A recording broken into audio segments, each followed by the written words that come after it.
To you to win that one today? Yeah, for the fans, for us. I said already during the week that we work every day to make our fans happy, and today again they can be happy. It was a difficult start, wasn't it? What was going through your head when you saw Carragher slip not once but twice and then change his boots? Yeah, he said to me after the game that he was trying to give a little bit emotion to the game.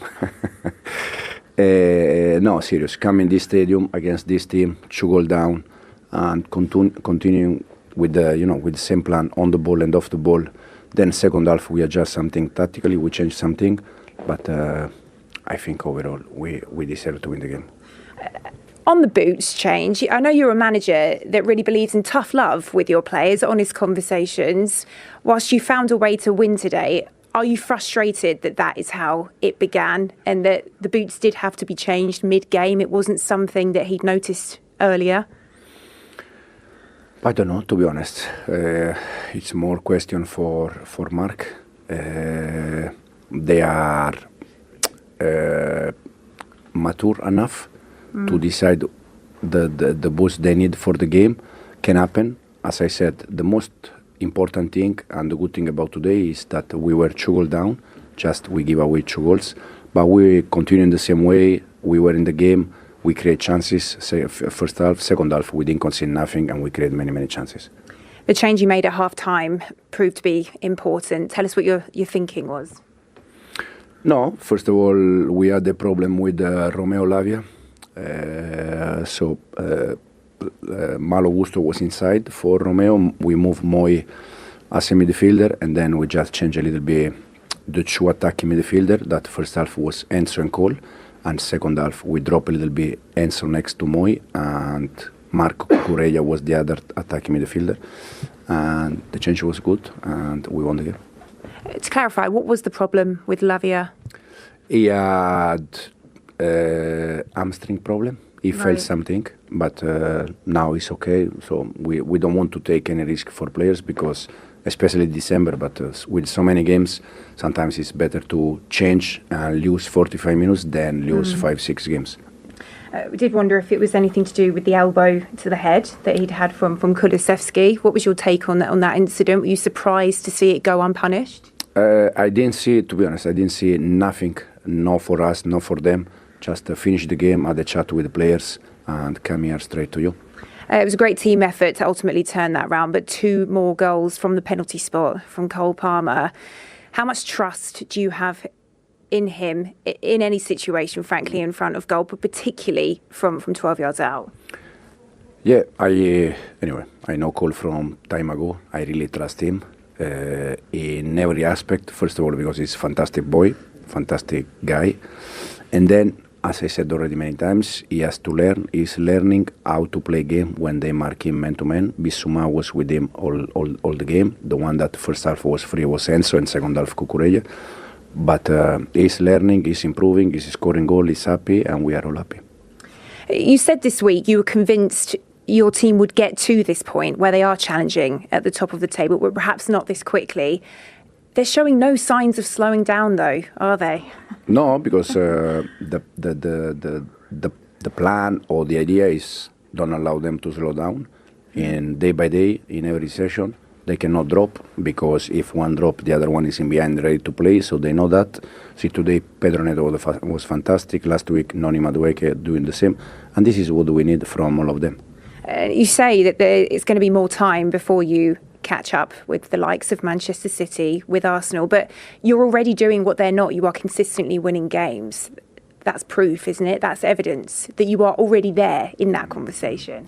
But probably Arsenal, City and Liverpool, they don't slide, like Cucurella did. Slide. Right. So this is also, we are serious. For me, we are not ready. We are far from this team. But we are focused on the day by day, improve players, improve the team, and play the game. No more than that. Okay. Congratulations, Enzo. I appreciate your time. Thank you very much. Thank you. Thank you. Join us today on Telegram for free and enjoy the Premier League. Don't miss out. Link in description below. Said he doesn't think that Arsenal, Manchester City or Liverpool will slip up in the run-in between now and the end of the season, in which there are plenty of games still left to play, but they already have a march on Arsenal and Manchester City. They're 2 points clear of Arsenal. They're 4 points clear of City. They've done their goal difference absolutely no harm whatsoever, particularly with the result against Southampton in midweek. And they're 4 points off Liverpool, who do admittedly have a game in hand at the top of the table. The maybe more significant thing as we look ahead to their next fixtures, and actually if you look ahead to their next 7 Premier League fixtures, none of the 7 teams that they'll play in their next 7 Premier Leagues are currently in the top 7 in the table. And this looks like a relatively friendly group of fixtures upcoming. It doesn't look bad. It doesn't look bad. You know, no disrespect to Brentford, but if you had to pick someone to play at home this week, Brentford, with Brentford's away record, even though they do well at Stamford Bridge, they're a bogey team for Chelsea. But it's a nice set of fixtures, you know, it is, but they still have to turn up. You know, Brentford will be hard. You know, I used to hate going to Everton. Everton was a hard place to go. It will still be a hard game, but the pressure's on now. You know, when you're 5th, 6th, 7th in the league, you chip away and no one says a word. Everybody's watching Chelsea now. They're right in this. People, the pressure's on. We see it with Brighton the other week. They get second in the league and then they go and draw with Southampton and lose somewhere else. You know, that's the problem they have. You know, it's the pressure. It's who handles the pressure the best, and that's why these top teams like Liverpool and Man City, they do it year in year out. It's so different, so different playing under pressure. Is that why it's maybe relevant that this group of players at Chelsea haven't been in a title race before? Maybe, but in the interview he did with Pat Davidson before the game, I think he said that he spoke to Ranieri a couple of days ago. Now, you go back to Leicester winning the title, and no matter when he was asked could they win the title, he used to just say dilly dilly dilly dong, just something, you know, something just random, and he never wanted to answer the question. And maybe that'll be, you know, the advice in that he's speaking to him about, because they are definitely in it. You know, you look at some of the attacking players, and no team's perfect. I'm talking about the goalkeeper is not great, but there's probably areas in Liverpool's team where you think could they improve there. The same with Arsenal, no doubt with City right now. But I just think certain positions almost feel more important than others when you think of teams who win the biggest prizes, and that's what it probably make me say right now that I still look at the goalkeeper. Even today, you know, a couple of clearances, Tottenham could have got a goal from it. You know, you can lose a game. Maybe you go to Everton, you lose that 1-0 because of a situation with the goalkeeper. You think of played Liverpool off the park. Really, Liverpool were delighted to get the final whistle. But you look at that game, the goalkeeper let them down in that. And I just think, when I look at sort of Liverpool's goalkeeper and even Arsenal's goalkeeper, I think they're a level above Chelsea's. He says he doesn't think that the teams also challenging for the title will slide between now and the end of the season. Do you think they'll have perfect finishes? It's not even a finish, is it? From the middle of it right the way through to the end? Of course, there's going to be so many drop points, so many twists and turns. Nobody's perfect. I don't think any of us thought that Liverpool would be in this position at the start of the year. I certainly didn't think Chelsea would be. I thought this was going to be a season of chaos for them. I thought the manager was going to come under pressure, trying to keep everybody happy, but he's made it look so easy. And the fact they're winning, it just keeps every squad member happy. You've got the cup that you can play them in as well. He's done an incredible job.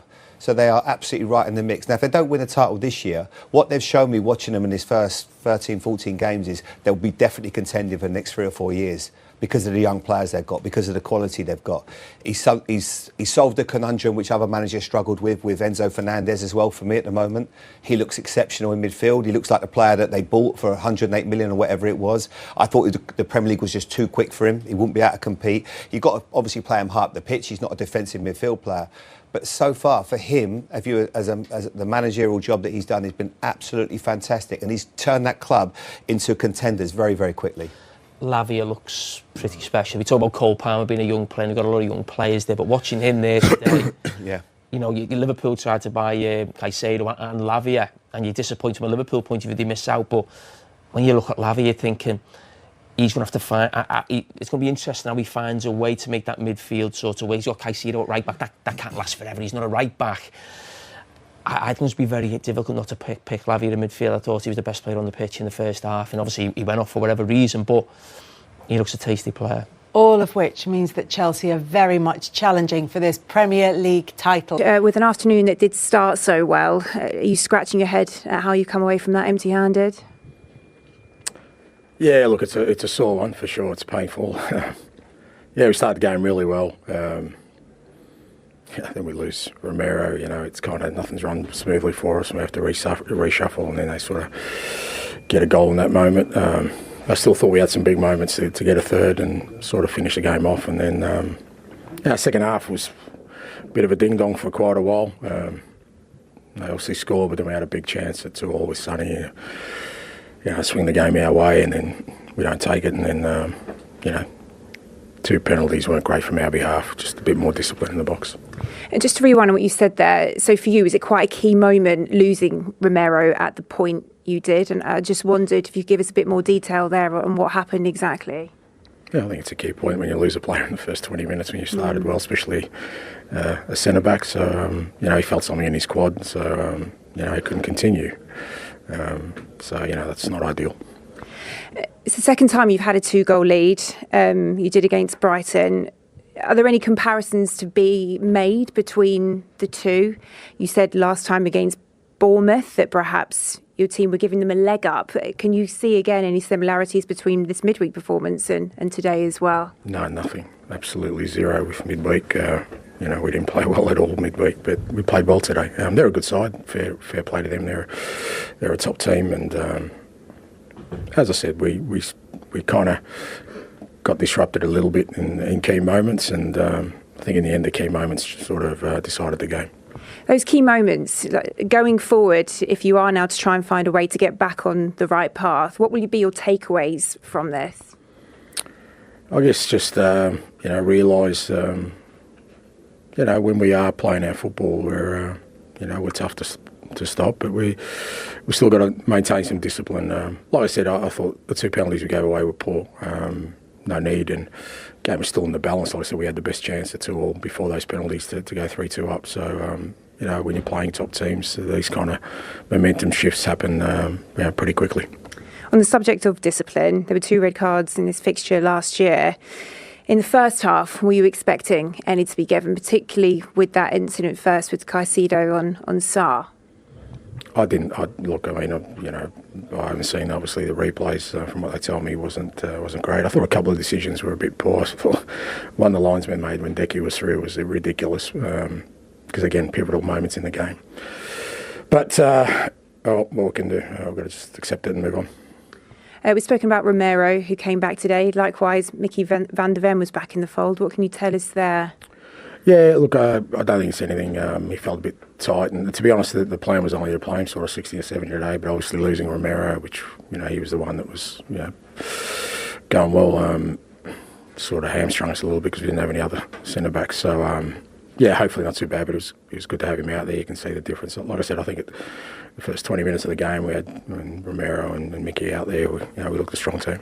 With us edging towards January, you mentioned you got Ben Davies out as well. Is it going to be a big area of focus, trying to source centre halves with the situation that you are in? Oh, it depends. I'm hoping Romero's not too bad, and we've still got to find out sort of the extent of Benny's injury. But we're obviously thin on numbers now. And as I've said, if we're still thin on numbers in January, we'll be looking to sort of add a little bit to the squad because I think they need some help. All right. Thanks for your time today. Thank you. Thank you. Well, they may yet need some cover in that area, and we'll come on to Tottenham's defending. But he was asked there by Emma about comparisons, maybe with Bournemouth in midweek, which maybe isn't the same as this one, in that they didn't create those chances against Bournemouth. But is there a comparison to be made between the other game that they've lost from 2-0 up this season, which is the one against Brighton? They capitulated completely in that game. I think they were better than that. That midfield was wide open in that Brighton game. It's just more a case of when you look at Tottenham, if you're having a bad run or you need something to go your way, they're just the perfect team to play. If you're Ipswich coming in, not won a game all season, you feel like you're going to get a chance, you end up winning. Crystal Palace not won a game all season, who do you want to play? Tottenham? And that's just a feeling you always get when you see them. You weren't sitting here with any conviction that they were going to hang on to a 2-0 lead because of how open they play. There are times when they're a joy. When you see them play against Man City and they win 4-0 and we go, right, this could be the turning point. But then they just disappoint you again. And you cannot play that open. Now, I will say there were changes from the Bournemouth game, so I watched it, where the keeper was playing out from the back and it was all the time. Today, they didn't do that. They almost took that risk away from him, which made them marginally better. But you can't say that they ever look comfortable today. They're just too easy to play against. And the risk he took with the 2 centre-backs didn't pay off because you've lost Van der Ven maybe for if he's hurt his hamstring again from what it normally is another 6 weeks. I mean, that's a risk that just wasn't worth taking. He said he didn't think it was too bad, but we don't. Yeah, we don't but you know. don't want to, Yeah. for a player and your responsibility is to make sure that you're taking risk. And I know you want to play, but I don't think they'd have played him if he wasn't under the pressure that he was. But that's sometimes decisions you have to make because you're the manager. Whereas normally, if you was on a good run at full, you might say, look, let's hold you back a bit longer. But because of the run, he doesn't want to obviously start the game with Archie Gray and Dragerson. So he had to do something, but it certainly didn't pay off today. I mean, you said they never looked comfortable in the game. At half-time, Jamie, when you were on the gantry, Paul was saying at 2-1 down, he was absolutely confident that Chelsea would come back to win this game and win it relatively comfortably. Is that a sort of built-in flaw to Tottenham? Is that something that they accept as part of the way that they set up playing? Well, the manager accepts it because he keeps telling us he won't change. Now, he said something in his interview there about how well they played. And he said, when we're at our best, we still cause teams problems. I can't imagine any manager I played for Liverpool, if we conceded 4 in a game, would say in the interview that we played well. It almost feels like the defenders, and I know it will be, of course it will be, but at the forefront of his mind, almost listening to that interview, he thinks, we did well today. We scored 3 against Chelsea, we had other chances, we looked dangerous. Now, if you play that way, at times you will have that result away at Man City. But you'd have the bad result as well that you had today when you're 2-0 up or the one at Brighton. And I've never been able to get my head around certain managers at times who say, we play a certain way and we will never change. And I always felt like this started with Pep Guardiola at Barcelona, this idea that we're Barcelona, wherever we go, whoever we're playing against, whatever pitch we're on, whether it's the new camp or away from home, we play our way. OK, that was the best team I've ever seen. But when I hear coaches say it now, I'm scratching my head. Pep Guardiola felt like he had to change his Manchester City team, who were winning leagues every season, to win the Champions League. He felt he weren't strong enough defensively. So he went for bigger, he almost put centre-backs at full-back. Now, this idea that you can't change is just alien to me. And I'm watching the Tottenham players do things in the game. Son did something on the edge of the box a minute before half-time. Now, you might do it after 20 minutes if you 1-0 up, you play a certain way.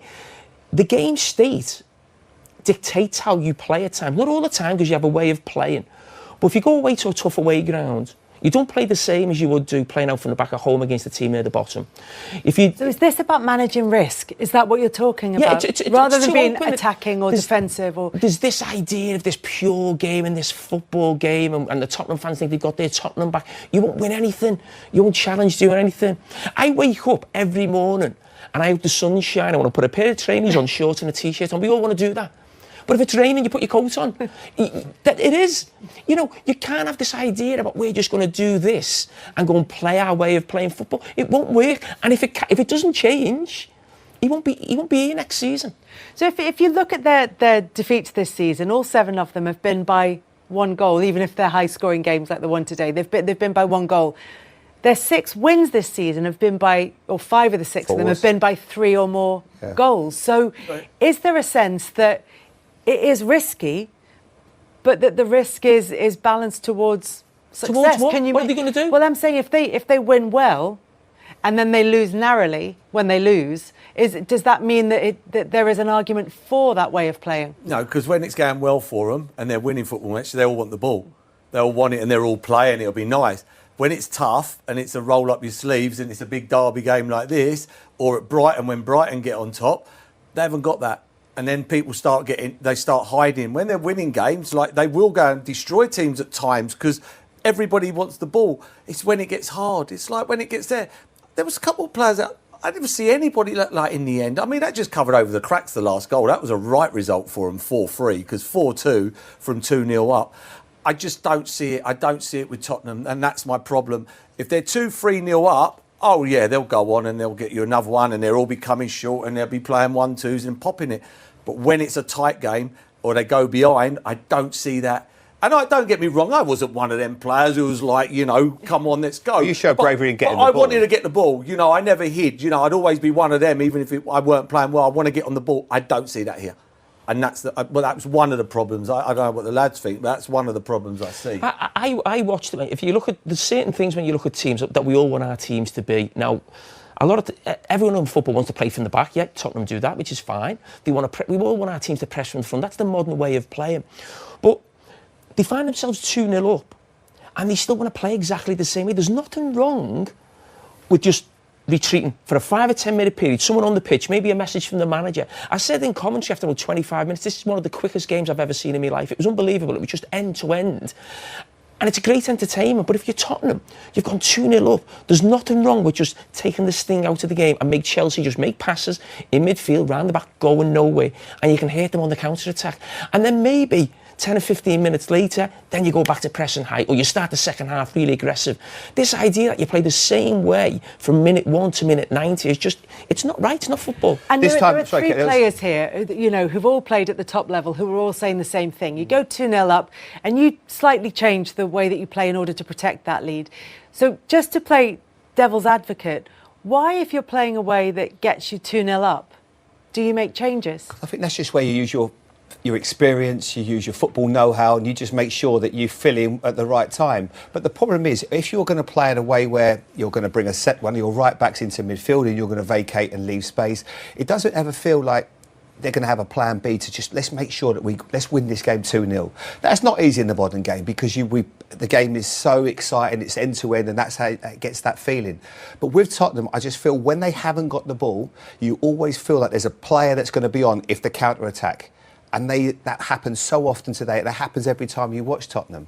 Now, when I look at the players, now, is that Ange's fault that you get your two defensive midfield players do something that's so ill-disciplined? He hasn't got remote control that he can control his players and make them do things like that. But you still have to take responsibility. If you're the manager and your team is so open and you say you don't want to change, that's where it's fundamentally wrong. But for a Tottenham fan, they had Conte, was pragmatic. They had Mourinho, didn't work. They had Nuno, didn't work here. And now you've gone the complete opposite scale where, for Tottenham fans, for 10, 15 games last season, they thought, this is it, we found it. This guy's going to make us play beautiful football, expansive, we're going to win. And it hasn't. Now you've gone gone one extreme to the other. So, and it feels like we've said the same things for the last 10 years of coming to watch Tottenham. I just don't know really which way they're going to go next. Because if you sack him, then where else do you go? But no. Look for my shadows, they will hide you. Need a drop. Thanks.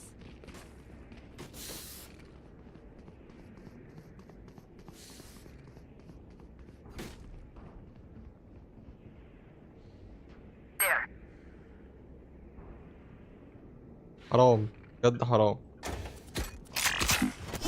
هيدخلوا سايت المرة دي اعتقد يعني نسبة كبيرة.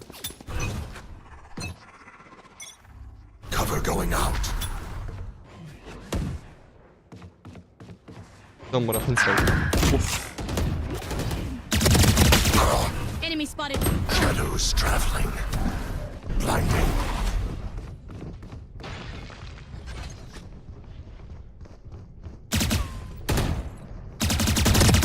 يا عم موت 140 و 145 ايه بجد؟ Last player standing.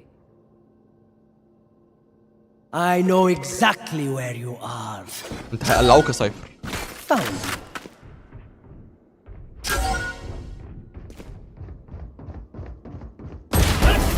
ازاي بقى؟ Attackers win. حرام حرام حرام. انا شايف يا جدعان ان انا امسح اللعبه دي بجد. 3 2 1. والله بصراحه كده لما كنتش ناوي اصور لقيت اسنت قلت اصور، خرجت ودخلت عملوا دوج، بس الحمد لله دخلنا تاني اسنت. ولا بالله عليك يلا حات امك يلا العب شمبر. ودي معناش سموكر؟ لا معانا سموكر. يكو ماشي ودي كده 2 دولست وسموكر